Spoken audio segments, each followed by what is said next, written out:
End of work street வந்து படம் வந்து சின்ன குழந்தைங்களாம் உட்காந்து தான் பார்க்கலாம். பெரியவங்களாம் வந்து உட்காந்து பார்த்தாங்கன்னா பொறுமை இழந்துருவாங்க.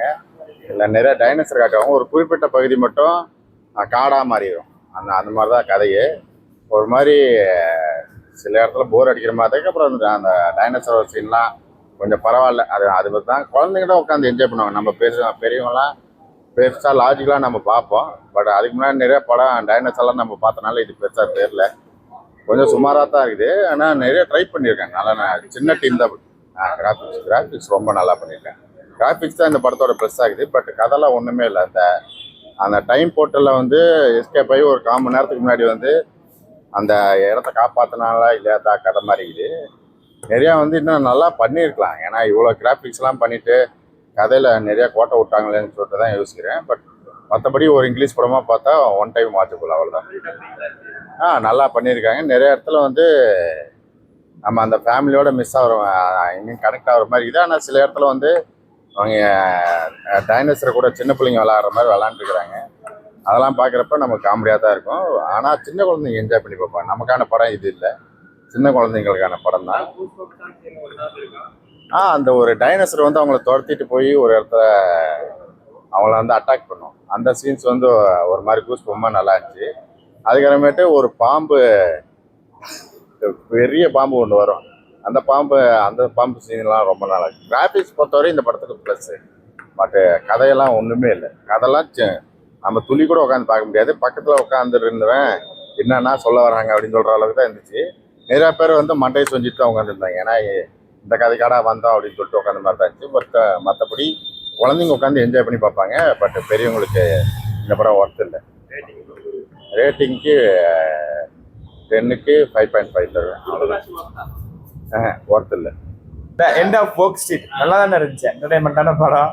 நான் கூட எண்ட் ஆஃப் ஒர்க் ஸ்ட்ரீட்டுங்கோ சரி இதுக்கு முன்னாடி ஏதாவது பாட்டுலாம் வந்திருக்க மாட்டேது நான் பார்க்கலையே நினைச்சேன். இதையும் பார்த்துருக்க கூடாது தான். 110 இங்கிருந்து 200 பெட்ரோல் வேஸ்ட்டு, 110 டிக்கெட் வேஸ்ட்டு, என்னென்னமோ எக்ஸ்பெக்ட் பண்ணலாம். பேசியே இருக்கிறாங்க படத்தில். லாஸ்ட்டாக ஒரு சீன் இருந்துச்சு, அது மட்டும் தான் நல்லா இருந்துச்சு. அதுவும் ஒரு 2 செகண்ட் வச்சாங்க. நான் கை தட்டினேன். அது கை தட்டுறது பொறுக்காம அதையும் ஆஃப் பண்ணிட்டாங்க. டைனோசர் வருது, டைனோசர் சுற்றி அடிக்கிறாங்க. குழந்தைங்க ஏன்னா என்ஜாய் பண்ணி பார்க்கும் எல்லாம். ஐயோ டைனோசர் அப்படின்னு குழந்தைங்க என்ஜாய் பண்ணி பார்க்கும். அந்த அளவுக்கு ஒன்றும் இல்லை. இல்லைண்ணா அது நம்ம ட்ரைலர் பார்க்கும்போது டைனோசர்லாம் வரப்போகுது, என்னமோ நடக்க போகுது அப்படின்ற மாதிரி இருந்துச்சு. இதை டைம் டிராவலில் போட்டு விட்டு சுத்தமாக சொத்தி பேசிட்டாங்க. டைனோசரே ஒழுங்காக காமிக்கல. ஏன்னா அவ்வளோ பெரிய விலங்கு வந்து ஒரு சுற்றி அடிச்சுன்னா சாகுதா அப்படின்னு சொல்லிட்டு அந்த ஒரு லாஜிக் மிஸ்டேக் ஒன்று. நம்ம அந்த டைனோசரு காங் விசஸ் காட்சிலாலாம் பார்த்துருப்போம். அதுக்கப்புறம் இப்போ லாஸ்ட்டாக கூட ஜுராசிக் வேர்ல்டு அது கூட பார்த்துருந்தோம். அதெல்லாம் கூட சூப்பராக இருந்துச்சு. அப்படியே பயம் பொறிச்சினோம்.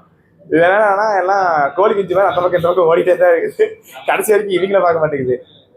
நல்லா வீக்கெண்டுக்கு ஒரு என்டர்டைன்மெண்ட்டான படம். காயலர் படத்தை வாரிசு 2 போயிட்டு இருந்தேன்.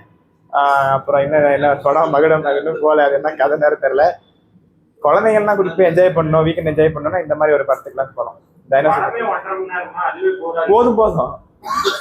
அரை மணி நேரத்துல ஒரு பிரேக் விட்டு வந்து திட்டிட்டு போறான். உக்கால் வழி ஏன்னா அந்த படத்துக்கு எனக்கு கூட்டு வந்தேன். அரை மணி நேரத்துக்கு ஒரு பிரேக் என்னடா படம் இது பேசிக்கிட்டே இருக்கிறாங்க அப்படின்னு சொல்லி திட்டிட்டு இருக்கிறான். பின்னாடி பக்கத்துல வந்து ஆள்கிட்ட ஃபோன் பேச ஆரம்பிச்சிட்டான். எல்லாம் சிரிச்சுக்கிட்டே இருக்கிறானுங்க. அந்த படத்தை பார்த்து எதுக்காக படத்துக்கு கூட்டு வந்தீங்க அப்படின்னு சொல்லிட்டு. குழந்தைங்க தான் என்ஜாய் பண்ணி பார்ப்பாங்க. ஆனா A+ கொடுத்துட்டாங்க. குழந்தைங்க தான் என்ஜாய் பண்ணி பார்ப்பாங்க. ஓவராலா என்டர்டைன்மெண்ட்காக பார்க்கலாம். எக்ஸ்பிரஷன் எது வேணாம். ஹாலிவுட் மூவி அப்படி இருக்கு எக்ஸ்பிரஷன் எது வேணாம் பார்க்கலாம். ரேட்டிங்க்கு குழந்தைய பார்க்குற மாதிரி 10 கொடுக்கலாம். நீங்க ஒரு பாய்ஸா சேர்ந்து போய் பார்க்குறீங்கன்னா பார்த்து தான்.